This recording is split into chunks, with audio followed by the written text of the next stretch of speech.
ముందుగా కూడి వచ్చిన మీ అందరికీ మన ప్రభు మన మహాదేవుడైన యేసుక్రీస్తు ప్రభుల వారి పరిశుద్ధమైన దివ్యమైన నామంలో నా వందనాలు తెలియజేస్తున్నాను.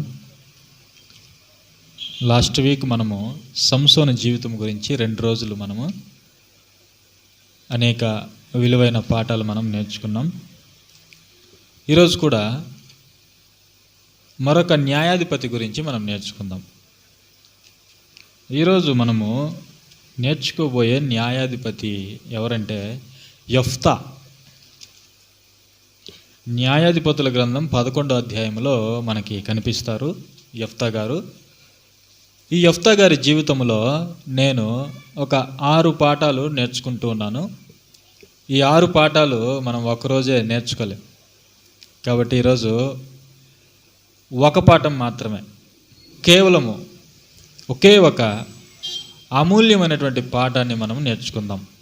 మొట్టమొదటి పాఠం ఏంటంటే మనము ఎవరిని కూడా తక్కువగా చూడకూడదు.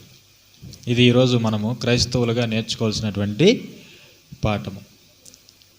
భూమి మీద ఏ వ్యక్తిని కూడా అతని పుట్టుక ఎలాంటిదైనా, అతని పరిస్థితులు ఎలాంటివైనా, ఒక వ్యక్తి ఒక మనిషిని మనము తక్కువగా చూడకూడదు, హీనముగా చూడకూడదు. ఎందుకంటే మనం ఎవరినైతే హీనంగా చూస్తామో, మనం ఎవరినైతే తక్కువగా చూస్తామో, ఒకరోజు వారే మనకి దిక్కవుతారు. ఇది ఖచ్చితమైనటువంటి విషయం. ప్రభులు వారు మాట్లాడుతూ తీసేసిన రాయి మూలకు తలరాయి ఆయను అంటాడు. మన జీవితంలో మనం ఎవరినైతే తృణీకరిస్తామో వారి మీదే ఆధారపడి బ్రతకాల్సిన పరిస్థితులు మనకు వస్తాయి. ఈ యెఫ్తా గారి జీవితాన్ని మనం ఆలోచన చేసినప్పుడు మొట్టమొదటిగా మనం నేర్చుకోబోయే పాఠము ఇదే. ఈరోజు క్రైస్తవులకి చాలా ప్రాముఖ్యమైన విలువైనటువంటి పాఠం. ఎందుకంటే దేవుని బిడ్డలుగా, దేవుని సొత్తుగా, దేవుని సంఘముగా సమాజంలో బ్రతుకుతున్నటువంటి అనేక మంది క్రైస్తవులు మనుషుల్ని హీనంగా చూడడం మనం చూస్తాం.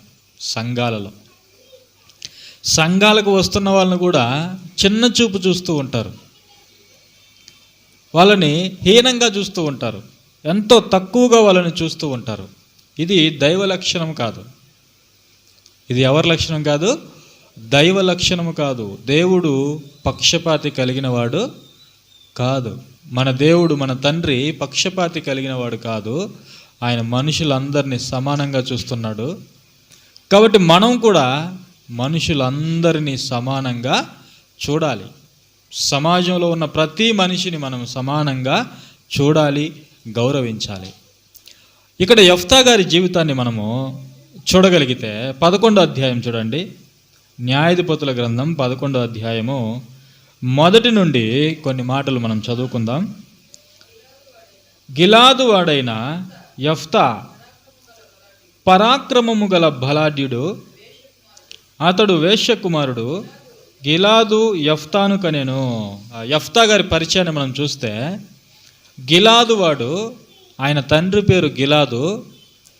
తరువాత అతను ఎలాంటి వ్యక్తి అంటే పరాక్రమం కలిగిన వాడు, పరాక్రమం కలిగిన బలాఢ్యుడు. అతడు ఒక వేశ్య కుమారుడు. అంటే గిలాదుకి ఒక వేశ్యకి పుట్టినటువంటి వ్యక్తి ఈ యొక్క యెఫ్తా గారు. తర్వాత కింది వచనం చూడండి, 2వ వచనం. గిలాదు భార్య అతనికి కుమారులను కనగా, అంటే గిలాదుకు భార్య ఉంది, వేశ్యకు పుట్టినవాడు యెఫ్తా గారు. అయితే గిలాదు భార్య అతనికి కుమారులను కనగా వారు పెద్దవారై యెఫ్తాతో, నీవు అన్య స్త్రీకి పుట్టిన వాడవు గనుక మన తండ్రి యందు నీకు స్వాస్థ్యము లేదనిరి. చూడండి, భార్యకు పుట్టిన వాళ్ళు పెద్దవారైన తర్వాత యెఫ్తా గారితో ఏమంటున్నారంటే, నీవు ఒక అన్య స్త్రీకి పుట్టిన వాడవు, మేము ఇశ్రాయేలులమి దేవుని పిల్లలుగా పిలువబడుతున్నాము, నీవైతే ఒక అన్య స్త్రీకి పుట్టినవాడవు, మాతో సమానుడు కాదు, నీవు మాతో సమానుడు కాదు, నీవు ఒక అన్య స్త్రీకి పుట్టినవాడవు, కాబట్టి మన తండ్రి యందు నీకు స్వాస్థ్యము లేదు, నీకు భాగము లేదు. చూడండి, వేశ్యకు పుట్టినందున యెఫ్తా గారిని సొంతవారు కుటుంబంలో ఉన్నటువంటి సొంతవారు ఏమంటున్నారు? నీవు ఒక అన్య స్త్రీకి పుట్టినవాడు. అన్య స్త్రీకి పుట్టితే అతడు మనిషి కాదా? ఒక వేశ్యకు పుడితే అతడు మనిషి కాదా? ఆలోచన చేయండి. అతనిలో ఉన్నది కూడా మీ తండ్రి యొక్క రక్తమే కదా. అతనిలో ప్రవహిస్తున్నది మీ తండ్రి యొక్క రక్తమే కదా. చూడండి, మనిషి ఎవరికి పుట్టారు అనేది కాదు. దాసుడికి పుట్టాడా, స్వతంత్రుడికి పుట్టాడా, వైశ్యకు పుట్టాడా, లేకపోతే మరొకరికి పుట్టాడా అనేది ప్రాముఖ్యం కాదు. అతడు మనిషా కాదా? అతడెవరు?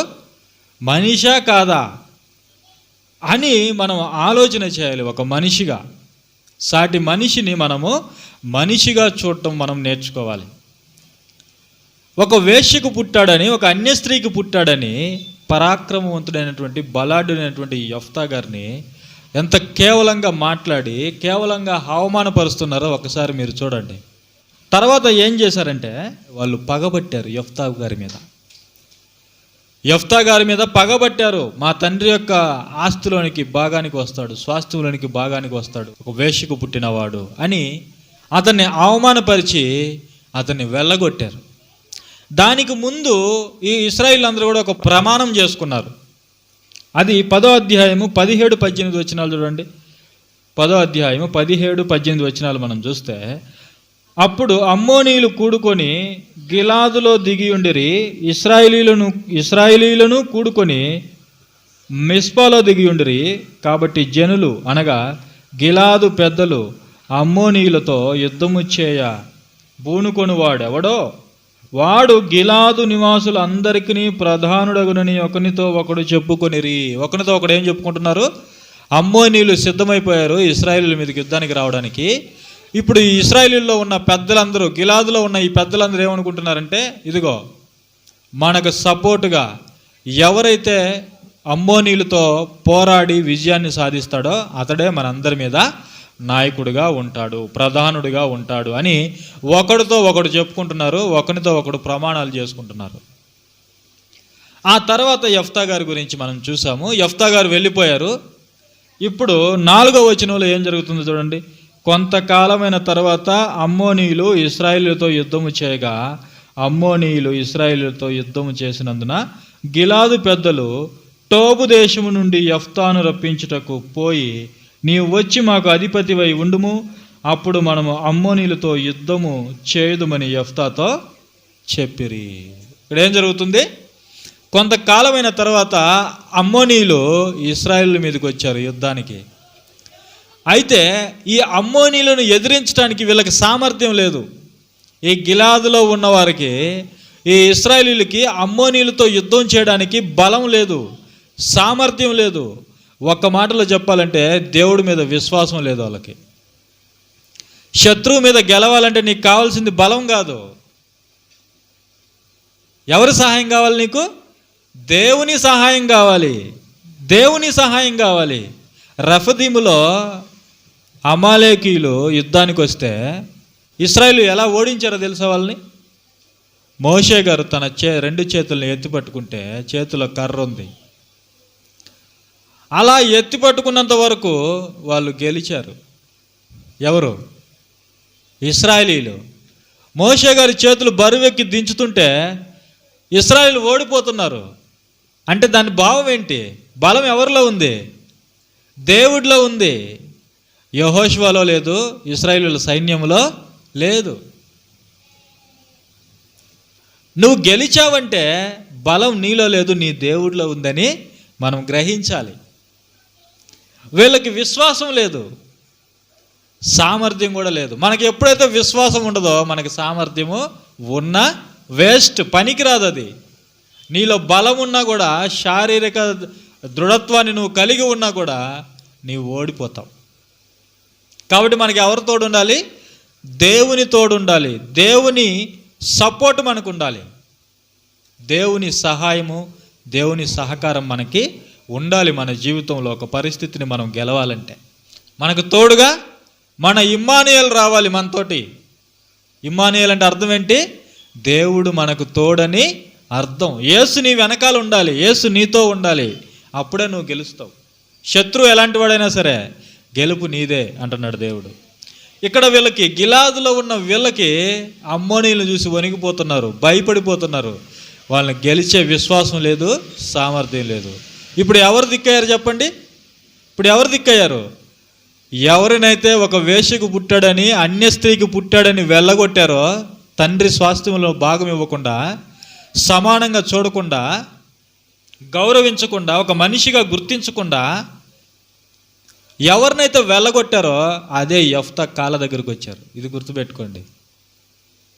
ఎందుకంటే యెఫ్తా మామూలు వ్యక్తి కాదు, ఆయన ఒక విశ్వాస వీరుడు. అపోస్తలుడైన పౌలు గారు హెబ్రీ పత్రిక 11వ అధ్యాయంలో యెఫ్తా గారి పేరు ఆయన లిఖించాడు. బాగా గ్రహించండి, మీరు బాగా వినండి. విశ్వాస వీరుల జాబితాలో యెఫ్తా గారి పేరు లిఖించబడింది. అపోస్తలుడైన పౌలు గారు ఆయన పేరు రాశారంటే యెఫ్తా గారు మామూలు వ్యక్తి కాదు. ఒక వేశ్యగా ఆయన పుట్టి ఉండొచ్చు, కానీ వేషధారి జీవితాన్ని కలిగి లేడు ఆయన. వేషధారితనం లేదు ఆయనకి, నిజాయితీ కలిగినటువంటి జీవితాన్ని ఆయన జీవిస్తున్నాడు. కాబట్టి మనము నిజాయితీ కలిగిన జీవితాన్ని జీవించాలంటే నీ పుట్టుక ప్రధానమైనది కాదు. నీ పుట్టుక ఎలాంటిదైనా సరే దేవుడు నీ జీవితంలో ఏం కోరుకుంటున్నాడు? నిజాయితీగా బ్రతకాలని, విశ్వాసంతో జీవించాలని, దేవుడి మీద ఆధారపడిన జీవితం నువ్వు జీవించాలని ఆయన కోరుకుంటున్నాడు. వేషధారుల్ని యేసుప్రభుల వారు మొదటి శతాబ్దంలో ఎండగట్టాడు. ఎవరిని విడిచిపెట్టలా, మత పెద్దల్ని విడిచిపెట్టలా, శాస్త్రుల్ని విడిచిపెట్టలా, సద్దుకైల్ని విడిచిపెట్టలా. వీళ్ళందరూ కూడా వేషధారులు, కపటముతో వ్యవహరిస్తున్న వాళ్ళు. వాళ్ళందరినీ తీవ్రంగా ఖండించాడు యేసుక్రీస్తు ప్రభుల వారు మొదటి శతాబ్దంలో. వేశ్యైన పరలోకానికి వెళుతుంది కానీ వేషధారులు వెళ్ళరు. బాప్తిజం ఇచ్చి యోహాను గారు ప్రకటన చేస్తుంటే అరణ్యంలో పాపులు అందరూ పోయి పాపాలు ఒప్పుకొని బాప్తిజం పొందుతున్నారు. కానీ ఈ వేషధారులు మాత్రం బాప్తిజమము పొందటంలా. వేశ్యలు వెళుతున్నారు ఆయన దగ్గరికి, పాపులు వెళుతున్నారు ఆయన దగ్గరికి, మారు మనసు పొందుతున్నారు. కానీ వేషధారులకి మారు మనసు లేదు. చూడండి, యెఫ్తా గారు ఒక వేశ్య కుమారుడు కావచ్చు, ఒక అన్య స్త్రీకి పుట్టినవాడు కావచ్చు, కానీ యెఫ్తా గారు ఎలా ఉన్నాడు? ఎంతో నిజాయితీగా, దేవుడి మీద విశ్వాసం. ఇంకా రాబోయే పాటల్లో మనం చూసుకుందాం. యెఫ్తా గారికి చరిత్ర తెలుసు, మామూలు వ్యక్తి కాదు యెఫ్తా గారు. తర్వాత అధ్యాయంలో మనం చూస్తే, తర్వాత కింద మాటల్లో చరిత్ర చెప్తాడు అమ్మోనీల రాజుకి. కాబట్టి ఇక్కడ మనము ముఖ్యంగా ఆలోచిస్తున్నది ఏంటంటే, ఎవరినైతే వీళ్ళు తృణీకరించారో అతని కాళ్ళ దగ్గరికి వచ్చారు, కాళ్ళ బేరానికి వచ్చారు. ఇది మనం గుర్తుపెట్టుకోవాలి. ఏ మనిషిని కూడా సంఘంలో కానీ సమాజంలో కానీ మనం తృణీకరించకూడదు. ఒకరోజు ఆ వ్యక్తి యొక్క అవసరం నీకు ఖచ్చితంగా వస్తుంది. అది దేవుని ప్రణాళిక కూడా. ఇది మనం నేర్చుకోవాలి. ఈరోజు సమాజంలో ఎలా ఉంటున్నారంటే, ఒక మనిషిని మనిషిగా చూడలేని సంస్కారహీనులుగా బ్రతుకుతున్నారు. ఈరోజు కనీసం ఒక మనిషిని మనిషిగా చూడటం లేదు కదా, ఒక జంతువు కంటే హీనంగా చూస్తున్నారు.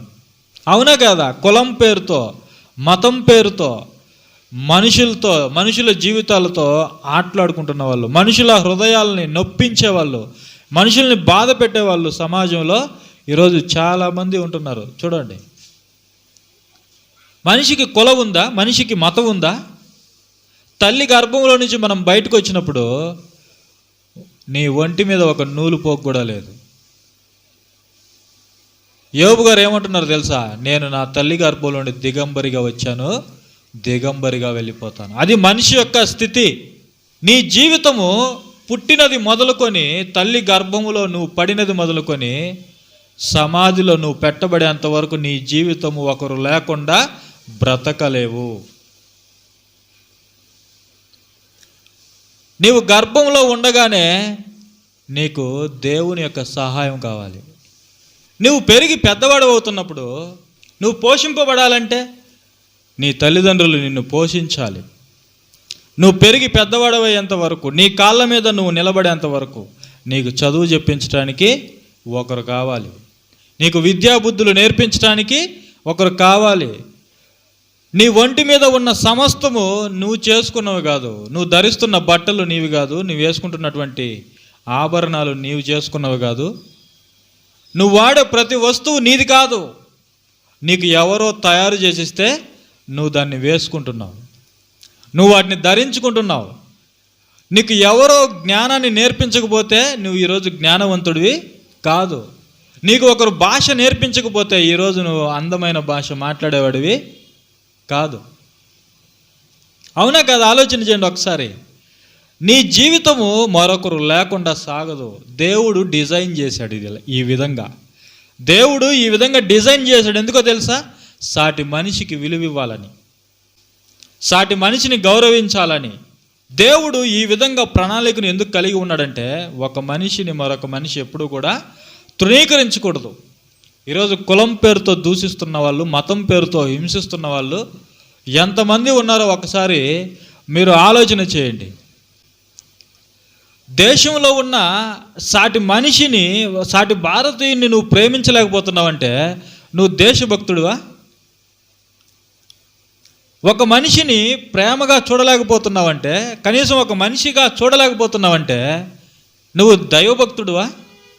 నీవు సంఘ సంస్కర్తవా? ఆలోచన చేయండి. ఇలాంటి వల్ల సంఘాన్ని సంస్కరించేది, ఇలాంటి వల్ల సమాజాన్ని బాగు చేసేది. మనిషిని మనిషిగా చూడలేని వీళ్ళు సమాజాన్ని బాగు చేయగలరా? ఒకసారి మీరు ఆలోచన చేయండి. సమాజంలో సమానత్వాన్ని తీసుకొని రాగలరా? రాలేరు. ప్రభులు వారు ఏమని చెప్పారు? ప్రభులు వారు ఏమని చెప్పారు చెప్పండి? నిన్ను వలె నీ పొరుగువాన్ని ప్రేమించండి. నిన్ను వలె నీ పొరుగువాన్ని ప్రేమించాలి. ఈరోజు మనుషులు కులాలుగా మతాలుగా విడిపోయి, మాది పెద్ద మతం, మాది పెద్ద కులం. నువ్వు తినే తిండి పండించింది ఎవరు? ఏ కులం వాడు పండించాడు? ఈరోజు నువ్వు తినే ఆహారము ఒక రైతు పండించింది. రైతుకు విలువ ఉందా ఈరోజు? సమాజంలో రైతుకు విలువ లేదు. కానీ నువ్వు ఈరోజు బతుకుతున్నావంటే, ఏసీ రూముల్లో కూర్చొని నువ్వు భోజనం తింటున్నావంటే ఎండలో కష్టపడిన రైతు. ఎవరు? ఎండలో కష్టపడిన రైతు నీకు ఆహారాన్ని అందిస్తున్నాడు. నీకు నీళ్ళు అందించేవాడు మరొకడు, నీకు వస్త్రాలు అందించేవాడు మరొకడు, నీకు కావలసినవన్నీ చేసేవాడు మరొకడు. అవునా కదా? ఆలోచన చేయండి. కానీ ఈరోజు ఎంత వివక్ష కలిగి మనుషుల మీద కఠినంగా వ్యవహరిస్తున్నారు చూడండి. మరలా వీళ్ళందరూ సమాజానికి నీతి బోధలు చేసేవారు. ఏం చేస్తారు నీతి బోధలు? ఒక మనిషిని మనిషిగా చూడలేని నీవు ఏం నీతి బోధలు చేస్తావు? ఒకసారి యేసుక్రీస్తు ప్రభుల వారిని చూడండి. నిన్ను వలె నీ పొరుగువాడిని ప్రేమించని పొరుగువాని కొరకు ఆయన ప్రాణం పెట్టాడు. సాటి మనిషి కొరకు ఆయన రక్తాన్ని కార్చాడు. సాటి మనిషికి నిత్య జీవం ఇవ్వాలని తన జీవితాన్నే బలి చేశాడు. అది ప్రేమ అంటే, అది సమానత్వం అంటే. చూడండి, ఒకసారి మీరు ఆలోచన చేయండి. కానీ ఒక విషయం మాత్రం మనం తెలుసుకోవాలి. ఒకరోజు మనుషులందరూ కూడా క్రీస్తు న్యాయపీఠం ఎదుట నిలవబడాలి. ఈరోజు కులం పేరిట, మతం పేరిట మనుషులను హీనంగా చూస్తూ, అవమానపరుస్తూ, బాధపరుస్తున్న వారందరూ ఒకరోజు దేవుడి ముందు నిలబడాలి. ఆ రోజు నువ్వు సమాధానం ఏం చెప్పగలవు? ఒక్కసారి భూమి మీద ఉండగానే నువ్వు ఆలోచన చెయ్యి. ఖచ్చితం ఇది. ఒకరోజు మనుషులందరూ దేవుని ఎదుట నిలవబడాలి. ఇది బైబిల్ చెప్తున్నటువంటి పచ్చి నిజం. బైబిల్ చెప్తున్నటువంటి పచ్చి నిజం. బైబిల్ ఒకవేళ అబద్ధమైతే ఇప్పటికి బైబిల్ ఈ ప్రపంచంలో కనబడకూడదు. అంతమంది విరోధులు ఉన్నారు ఈ బైబిల్కి. అంతమంది విరోధులు, వ్యతిరేకులు ఉన్నారు ఈ బైబిల్కి. ఈ బైబిల్ని ఎంతోమంది నాశనం చేయాలనుకున్నారు. ఈ బైబిల్ని సమాజంలో లేకుండా చేయాలనుకున్నారు. చివరికి అది ఎవరి వల్ల పడలేదు. ఈ ఒక్క రుజువు చాలు మనకి, ఇది సత్యవేదం అని. అవునా కదా? ఇది దేవుడు రాసిన మాటలని. ఇందులో ఉన్న ప్రతి అక్షరము కూడా వాస్తవమని, ఇందులో రాయబడిన ప్రతి విషయము, సందర్భం వాస్తవమని దీన్ని బట్టి మనం తెలుసుకోవాలి. కాబట్టి ప్రతి మనిషి క్రీస్తు న్యాయపీఠం ఎదుట ఒకరోజు నిలవబడాలి. కాబట్టి మనం ఏం నేర్చుకోవాలి? మనిషిని మనిషిగా మనం చూడాలి. ఒక వ్యక్తిని నువ్వు మనిషిగా చూడలేకపోతున్నావంటే నువ్వు అతని ద్వారానే ఈరోజు బ్రతుకుతున్నావని నువ్వు గుర్తుపెట్టుకోవాలి. ఈరోజు మనము బ్రతుకుతున్నది, మనము ఎవరినైతే హీనంగా చూస్తున్నామో సమాజంలో, వాళ్ళు లేకపోతే నీకు బ్రతుకే లేదు. ఇది గుర్తుపెట్టుకోవాలి. నీ సొంతంగా బ్రతికే సామర్థ్యం నీకు లేదు. నీవు సొంతంగా నీవు ఏమీ కూడా చేసుకోలేవు. నీ కాళ్ళకు వేసుకునే చెప్పులు మొదలుకొని నీ వేసుకునే బట్టల వరకు అన్నీ నీకు ఎవరో చేసిస్తే వచ్చినవి. నువ్వు వాడే నీ ఇంట్లో ఉన్న ప్రతి వస్తువు నువ్వు చేసుకున్నవి కాదు, ఎవరో చేసిస్తే నీకు వచ్చినవి. నువ్వు చదువుకున్న చదువు నీది కాదు, ఎవరో నీకు నేర్పిస్తే వచ్చింది. నువ్వు తినే తిండి కూడా నీది కాదు. రైతు పండిస్తే ఈరోజు నువ్వు ఆనందంగా తింటున్నావు, అనుభవిస్తున్నావు ప్రతిదీ. అలాంటి నీవు మరొక వ్యక్తిని హీనంగా చూడడం, మరొక వ్యక్తిని అవమానించటం, కులం పేరిట మతం పేరిట దూషించటం ఎంత అవమానం. అవునా కదా? ఆలోచన చేయండి. ఇక్కడ ఏం జరుగుతుందో చూడండి. గిలాదు ప్రజలందరూ కూడా యెఫ్తా కాళ్ళ దగ్గరకు వచ్చారు. యెఫ్తా కాళ్ళ దగ్గరికి వచ్చారు. మనం ఇది తెలుసుకోవాలి. కాబట్టి మనం సంఘంలో కానీ, సమాజంలో కానీ, ఉద్యోగాల్లో కానీ ఎవరిని కూడా మనం తక్కువగా చూడకూడదు. ఒకవేళ నువ్వు తక్కువగా చూస్తున్నావంటే వాళ్ళ ద్వారా నువ్వు ఏది కూడా ఆశించకుండా బ్రతకగలవా? చెప్పండి. ఏది కూడా నువ్వు ఆశించకుండా బ్రతకగలవా? బ్రతకలేరు ఎవరు. కొంతమంది గృహాల్లో భార్యని చాలా కేవలంగా చూస్తుంటారు. ఎవరిని? భార్యని చాలా హీనంగా చూస్తుంటారు. కానీ ఆ భార్య లేకపోతే ఇతను బ్రతకలేడు. అవునా కదా? ఆలోచన చేయండి. సమస్తం చేసి పెట్టేది ఎవరు? భార్య. కానీ ఆ భార్య అంటే ఈ భర్తకి లోకువ. స్త్రీలంటే లోకువ. కానీ ఆ స్త్రీ లేకపోతే ఈయన బ్రతకలేడు. అయ్యగారు జీవించలేడు. ప్రతి అవసరం చేసి పెట్టేది ఎవరు? స్త్రీ. దేవుడు ఆ విధంగా డిజైన్ చేశాడు. ఎందుకో తెలుసా? నీవు నీ భార్యకు విలువ ఇవ్వాలని, స్త్రీకి విలువ ఇవ్వాలని. ఇది చాలామందికి తెలియక స్త్రీలను చాలా కేవలంగా చూస్తూ నష్టపోతుంటారు వాళ్ళ జీవితంలో.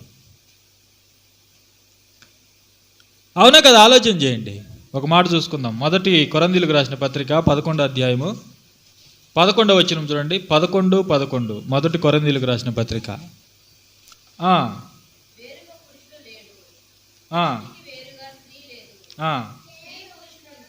12వ వచనం చూడండి. స్త్రీ పురుషుడి నుండి ఎలాగో కలిగెనో అలాగే పురుషుడు స్త్రీ మూలముగా కలిగెను, కానీ సమస్తమైనవి దేవుని మూలముగా కలిగెను. చూసారా? ప్రారంభం గురించి మాట్లాడుతున్నాడు. స్త్రీ పురుషుడి నుండి ఎలాగో కలిగెను అంటే ఆదాము పక్కటెముకను తీసి స్త్రీనిగా చేసి దేవుడు హవ్వమ్మని నిర్మించాడు. అది ప్రారంభం గురించి మాట్లాడుతున్నాడు. దీన్ని ఇలాగే దేవుడు కంటిన్యూ చేశాడు అనుకోండి. పురుషుడు ఏమనుకుంటాడంటే నువ్వు నా నుంచి వచ్చావు, నువ్వు నాలో నుంచి వచ్చావని ఒక బానిసలాగా చూస్తాడు. అవునా కదా? నేను లేకపోతే నువ్వే లేవంటాడు. అందుకే దేవుడు ఏం చేశాడంటే అలాగే స్త్రీలో నుండి పురుషుణ్ణి తీశాడు. అంటే తల్లి గర్భంలో నుంచి మనం బయటకు వస్తున్నాం. అర్థమవుతుందా? లెవెల్ చేశాడు దేవుడు. ఎందుకంటే ఒకరినొకరు ప్రేమించుకోవాలి, ఒకరినొకరు గౌరవించుకోవాలి, ఒకరినొకరు అవమానపరచుకోకూడదు, హీనంగా చూసుకోకూడదు, తక్కువగా చూసుకోకూడదు. ఇది దేవుని యొక్క ప్రణాళిక. చూడండి, దేవుడు ఎంత గొప్పగా డిజైన్ చేశాడు. చూడండి మానవ జీవితాన్ని. ఇలాగే ప్రతి మనిషి కూడా జీవించాలి. తన పొరుగు వాడిని ప్రేమించాలి. కష్టాల్లో ఉంటే ఆదుకోవాలి. వాళ్ళని కులం పేరిట మతం పేరిట దూషించి హీనపరచకూడదు, వాళ్ళని అవమానపరచకూడదు. వాళ్ళ హృదయం నొచ్చుకుంటే అది నీకు శాపం. వాళ్ళు భూమి మీద కన్నీళ్లు రాలిస్తే నీకు శాపం. ఒక పేదవాడు దేవునితో మొరపెట్టుకుంటే నీ దగ్గరికి వచ్చేది, నీ మీదకి వచ్చేది శాపం. కాబట్టి భారతీయులుగా, ప్రపంచ ప్రజలుగా, ఒక మనిషిగా సాటి మనిషిని మనము గౌరవించాలి. ఒకవేళ నువ్వు గౌరవించలేకపోతున్నావంటే వారి ద్వారా నువ్వు ఏది కూడా ఆశించకూడదు. బ్రతకగలవాలాగా? బ్రతకలేవు. నీ చేత కాదు. అమ్మోనీయులతో యుద్ధం చేయడానికి వీళ్ళకి చేతకాక యెఫ్తా కాళ్ళ దగ్గరికి వచ్చారు. ఇది మనం తెలుసుకోవాలి. తృణీకరింపబడిన వాడు ఈరోజు ఏమయ్యాడు? ఏలిక అయ్యాడు. వాళ్ళకి ఏలిక. వాళ్ళని ఏలబోయేవాడయ్యాడు. వాళ్ళని ఏలుతున్నాడు. చూడండి,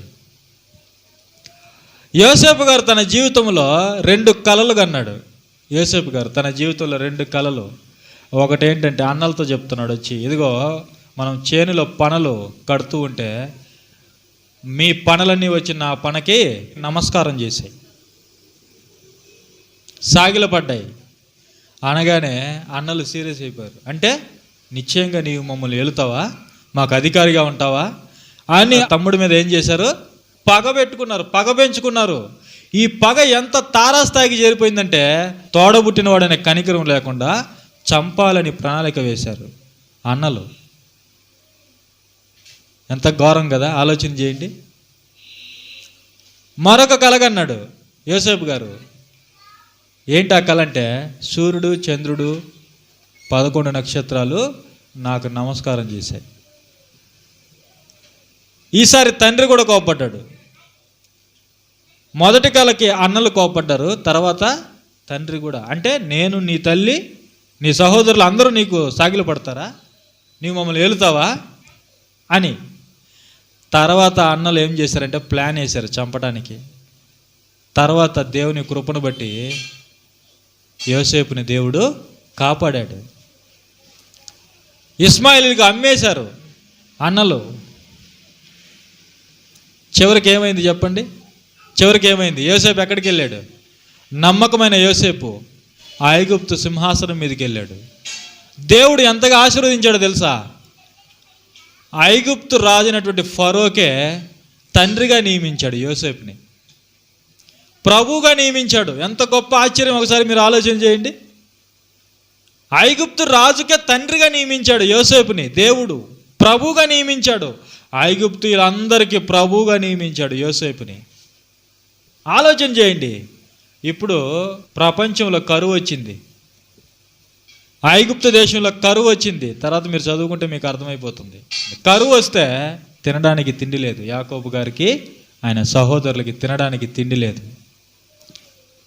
పరిశీలిస్తే ఎక్కడ ఆహారం ఉందంటే ఐగుప్తులో ఆహారం ఉంది.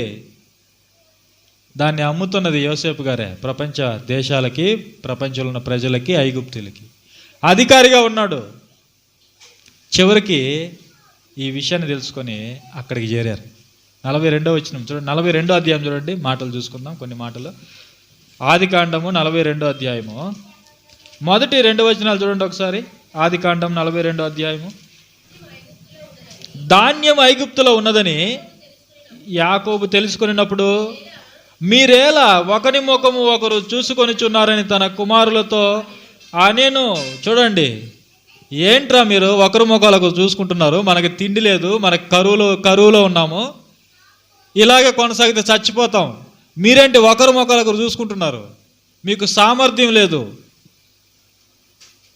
వీళ్ళకేం లేదు, సామర్థ్యం లేదు, కరువు వచ్చేసింది, ఆహారము సంపాదించుకునే సామర్థ్యం వీళ్ళకి లేదు. చూడండి, మనిషి జీవితం చూడండి, కులము మతము అని మనుషుల్ని హీనంగా చూస్తున్నాం. కరువు వచ్చింది అనుకోండి, అందరూ చచ్చిపోతారు. కోవిడ్ వచ్చింది కదా, ఎవరు చచ్చిపోయారు? తక్కువ కులం వాడు చచ్చిపోయాడా, లేకపోతే పెద్ద కులం వాడు కూడా చచ్చిపోయాడా? అందరూ చచ్చిపోయారు. మరణానికి తేడా లేదు, మరణానికి ఏమి లేదు. నువ్వు ఏ కులం వాడు అని మరణం చూసి రాదు నీకు. నువ్వు ఎవరివైనా సరే సంహరించుకుంటూ వెళ్ళిపోతుంది మరణం. కోవిడ్లో మనం చూసాం, చిన్నలు పెద్దలనే తేడా లేదు చావుకి. ఇలాంటి మనము సాటి మనిషిని హీనంగా చూడడం ఎంత హాస్యాస్పదమో, ఎంత తెలివి తక్కువతనమో ఒకసారి మీరు ఆలోచన చేయండి. మనిషి అజ్ఞానంలో కొట్టుమిట్టాడుతున్నాడు, మనిషి అజ్ఞానంలో ఈదుతున్నాడు, బయటికి రాలేకపోతున్నాడు. వాక్యం ద్వారా బయటికి రావాలి. ఇక్కడ కరువు వచ్చింది. వీళ్ళందరూ ఏం చేస్తున్నారంటే యాకోబు గారి కుమారులు ఒకరి ముఖాలు ఒకరు చూసుకుంటున్నారు. ఒకరి ముఖాలు ఒకరు చూసుకుంటుంటే ఆహారం వస్తుందా? కనుక్కున్నారు. తర్వాత 2వ వచనం చూడండి, 3వ వచనం. 2వ వచనం చూస్తే, మరియు అతడు చూడుడి ఐగుప్తులో ధాన్యం ఉన్నదని వింటిని, మనము చావక బ్రతుకున్నట్లు మీరు అక్కడికి వెళ్ళి మన కొరకు అక్కడ నుండి ధాన్యము కొనుక్కొని రండి అని చెప్పగా యోసేపు 10 మంది అన్నలు ఐగుప్తులో ధాన్యం కొనబోయిరి. చూడండి, వెళ్ళారు. ఐగుప్తుకు వెళ్తే అక్కడ ఎవరు వాళ్ళకి ఆహారాన్ని అందించింది చెప్పండి? యోసేపు గారు. ఆ రోజు తృణీకరింపబడిన వాడు అన్నల ద్వారా. నీవు మాకు అధికారిగా ఉంటావా? నీవు మమ్మల్ని నిత్యంగా ఏలుతావా?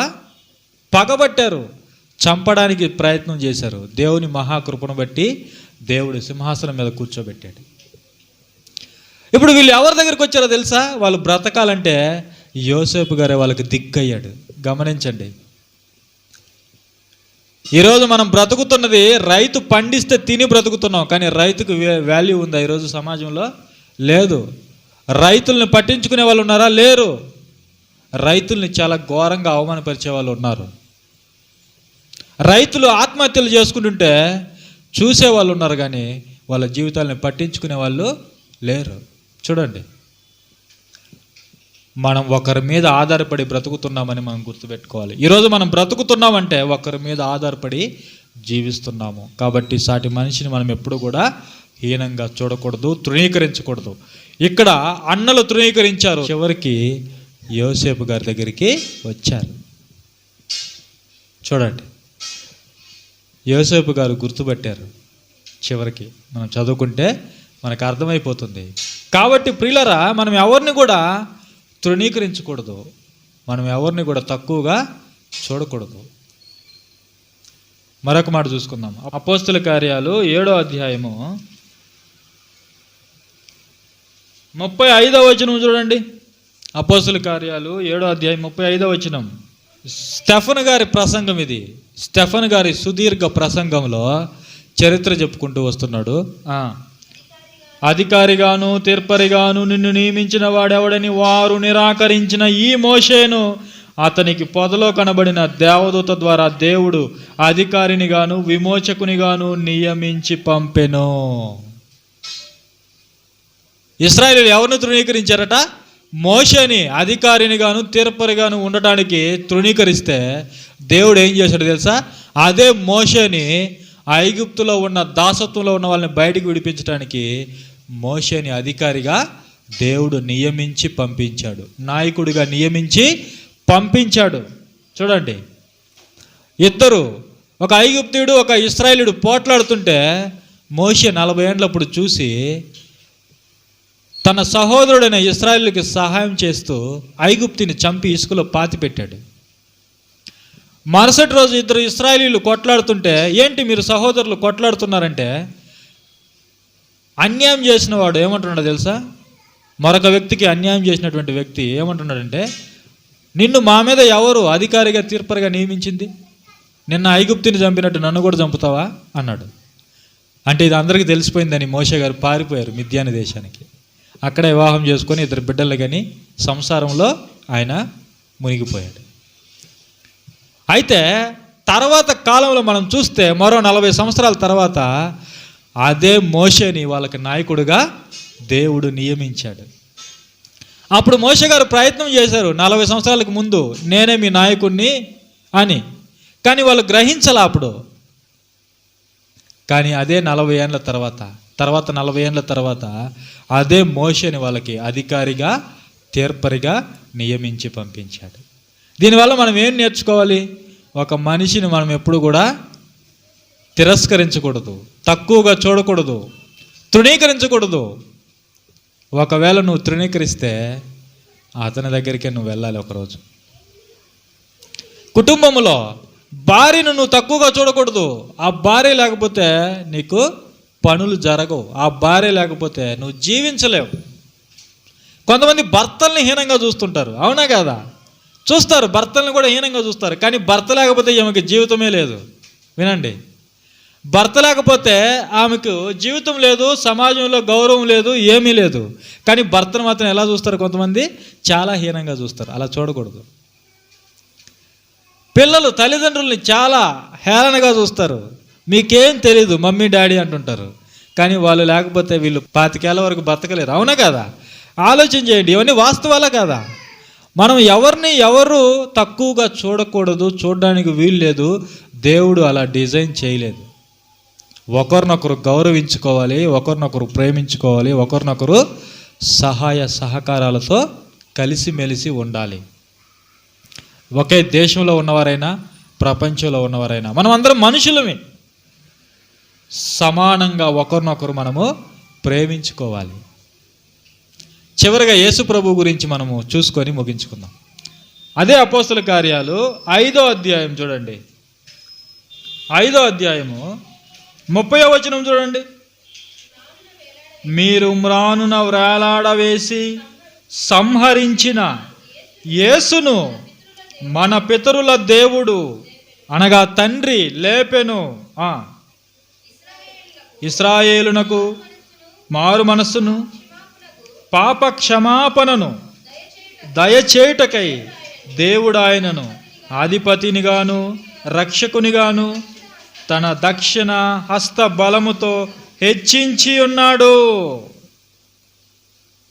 తండ్రి అయిన దేవుడు ఇశ్రాయేలుకు మారు మనస్సు, ప్రపంచానికి మారు మనస్సు, ప్రపంచానికి పశ్చాత్తాపం, మారు మనస్సు, రక్షణ కలిగించడానికి ఎవరిని నాయకుడిగా అధికారిగా నియమించాడు? తన అద్వితీయ కుమారుడైన యేసుక్రీస్తు ప్రభుని. యేసుక్రీస్తు ప్రభుని మొదటి శతాబ్దంలో ఉన్న సమాజం ఏం చేసిందో తెలుసా? తృణీకరించింది.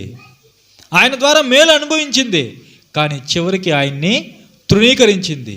పిలాతు విడిపించాలనుకుంటున్నాడు. ఈయన యందు నాకు ఏ నేరం కనిపించలేదు, కాబట్టి పండుగలో నాకు ఒకరిని విడుదల చేసే అవకాశం నాకుంది, కాబట్టి నేను యేసుని విడుదల చేస్తానంటే వాళ్ళు ఒప్పుకోవాలా. యేసుని విడుదల చేయకూడదు, యేసుని సిలువ వేయండి, యేసుని సిలువ వేయండి అని కేకలు వేశారు. ఆ రోజు వాళ్ళ కేకలే గెలిచాయని వాక్యము చెబుతుంది. చూడండి, పిలాతు ఒక అన్యుడు యేసు ప్రభుని విడుదల చేయాలనుకుంటే ఇశ్రాయేలీలో ఉన్న మత పెద్దలు యేసుని సిలువకెక్కించారు. ఒప్పుకోలేదు, రక్షకుడిగా అంగీకరించలేదు ఆయన్ని. ఆయన అంటే వాళ్ళకు పడటం లేదు, ఎందుకంటే వాళ్ళు చేస్తున్నటువంటి కార్యాలన్నీ కూడా యేసుక్రీస్తు ప్రభుల వారు బహిరంగంగా గద్దించి ప్రజల్ని చైతన్యవంతులుగా మారుస్తున్నాడు, ప్రజల్ని నిజమైన భక్తులుగా మారుస్తున్నాడు, సమాజంలో ఉన్న కుళ్ళుని అంతటిని కూడా కడుగుతున్నాడు, వాళ్ళ వేషధారితనాన్ని బయట పెడుతున్నాడు, వాళ్ళు చేస్తున్నటువంటి అక్రమాలన్నింటిని కూడా ఎండగట్టేశాడు. అందువలన వాళ్ళకి యేసు ప్రభు అంటే ఇష్టం లేదు, అందుకే చివరికి ఆయన్ని చంపేశారు, సిలువ ఎక్కించారు. ఎవరిని కోరుకున్నారు తెలుసా? వాళ్ళు ఒక హంతకుడిని కోరుకున్నారు, బరబ్బాని వాళ్ళు కోరుకున్నారు. ఈరోజు సమాజానికి యేసు లాంటి వాళ్ళు అవసరం లేదు. ఎవరు కావాలి? హత్యలు చేసేవాళ్ళు, వ్యభిచారాలు చేసేవాళ్ళు, దొంగలు కావాలి, అత్యాచారాలు చేసేవాళ్ళు కావాలి, లంచాలు తీసుకునే వాళ్ళు కావాలి. అవునా కదా? నీతిమంతుడు అవసరం లేదు సమాజానికి. యేసుక్రీస్తు ప్రభు లాంటి వాళ్ళు ఆ రోజు సమాజానికి అవసరం లేదు. సమాజం ఎలా ఉందో చూడండి, ఎంత భయంకరంగా ఉందో చూడండి, ఎంత మోసంలో జీవిస్తున్నారో చూడండి. యేసుక్రీస్తు ప్రభు వాళ్ళకి అవసరం లేదు. నీతిమంతుని సిలువనెక్కించారు, జీవాధిపతిని మీరు చంపారు అంటున్నాడు 3వ అధ్యాయంలో పేతురు గారు. కానీ తండ్రి అయిన దేవుడు ఎవరిని నీకు రక్షకుడిగా నియమించాడు? యేసుక్రీస్తు ప్రభుని. మీరు తృణీకరించిన యేసుని దేవుడు మహిమపరిచి ఉన్నాడు, అధిపతిగా ప్రభువుగా నియమించి ఉన్నాడు. ఇప్పుడు ఒక వ్యక్తి పరలోకాన్ని చేరుకోవాలంటే, నిత్య జీవాన్ని చేరుకోవాలంటే ఎవరు దిక్కు? తన ఏకైక కుమారుడైన యేసుక్రీస్తు ప్రభువే దిక్కు. తన కుమారుణ్ణి లోకరక్షకుడిగా ఉండటానికి పంపించాడు. ఈ రక్షణ ఒక దేశం నుండి కాదు, ఒక బానిసత్వం నుంచి కాదు, ఆత్మీయ బానిసత్వం నుండి, పాపం అనే బానిసత్వం నుండి. ఆలోచన చేయండి. శరీర సంబంధమైన దాసత్వము మనకు ఉన్న నష్టం లేదు, అందరూ చచ్చిపోతారు కాబట్టి.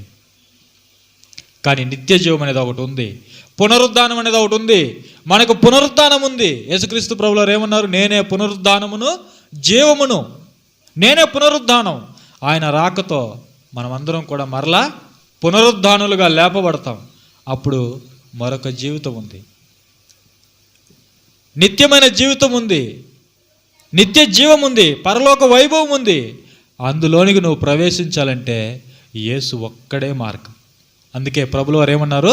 నేనే మార్గం, నేనే సత్యం, నేనే జీవం, నా ద్వారా తప్ప ఎవడు తండ్రి వద్దకు రాలేడు. తండ్రి తన ఏకైక కుమారుడికి ఆ పోస్ట్ ఇచ్చాడు, నియమించాడు. ఇక ఆయన లేకుండా ఎవరు కూడా నువ్వు నిత్యజీవం వెళ్ళాలనుకుంటున్నావా? నువ్వు దేవుడుండే లోకానికి వెళ్ళాలనుకుంటున్నావా? నువ్వు నిత్యము బ్రతకాలనుకుంటున్నావా? అయితే ఉన్నది ఒకే ఒక మార్గం, యేసు. యేసు, ఆయన దగ్గరికి నువ్వు రావాలి. నువ్వు ఆయన్ని తృణీకరిస్తున్నావా? అయితే రెండో మరణానికి సిద్ధంగా ఉండు, నరకంలో కాలిపోవడానికి సిద్ధంగా ఉండు. చేట ఆయన చేతిలో ఉన్నది, ఆయన కళ్ళమును బాగుగా శుభ్రము చేసి గోధుమలను కొట్టులో వేసి పొట్టును ఆరిన అగ్నితో కాల్చి పడేస్తాడు. ఇది బాప్తిజం ఇచ్చి యోహాను గారి సందేశం. అవునా కదా? ఆలోచన చేయండి. నువ్వు యేసును ఒప్పుకోవా? ఆయన మాటల ప్రకారం బ్రతకవా? అయితే రెండో మరణానికి సిద్ధంగా ఉండు. అది చాలా తీవ్రమైనటువంటి శిక్ష. అది నువ్వు తట్టుకోలేవు. అది మనుషులుగా మనము తట్టుకోలేము. కాబట్టి ప్రియులరా, యెఫ్తా గారి జీవితాన్ని మనం ఏం చూసాము? యెఫ్తా గారి జీవితంలో మొట్టమొదటిగా ఇశ్రాయేలీలు, గిలాదు ప్రజలు యెఫ్తాని తిరస్కరించారు. ఒక వేశ్యకు పుట్టాడని, ఒక అన్య స్త్రీకి పుట్టాడని. కానీ అమ్మోనీయులతో యుద్ధం చేయడానికి ఎవరు దిక్కయ్యారు వాళ్ళకి? యెఫ్తా గారు. ఎందుకంటే యెఫ్తా గారు దేవుని యందు విశ్వాసం కలిగిన వాడు, పరాక్రమం కలిగిన వాడు, బలాఢ్యుడు. కాబట్టి తృణీకరింపబడిన యెఫ్తా వాళ్ళకి చివరిగా ఏలికయ్యాడు. కాబట్టి మనం ఏం నేర్చుకుంటున్నాం? ఏ మనిషిని కూడా మనము తృణీకరించకూడదు, తిరస్కరించకూడదు. ప్రతి మనిషికి కూడా క్రీస్తు ప్రేమను మనం పంచాలి. క్రీస్తు ప్రేమను మనం పంచాలి, సమానంగా చూడాలి, సమానంగా గౌరవించాలి. క్రీస్తు ప్రేమలోనికి వారిని మనము నడిపించాలి. కాబట్టి ఈ కొద్ది మాటలు మనము ఆలోచన చేసి ఆ ప్రకారం ముందుకెళ్ళాలని కోరుకుంటూ ఈ నా సందేశాన్ని నేను ముగిస్తున్నాను.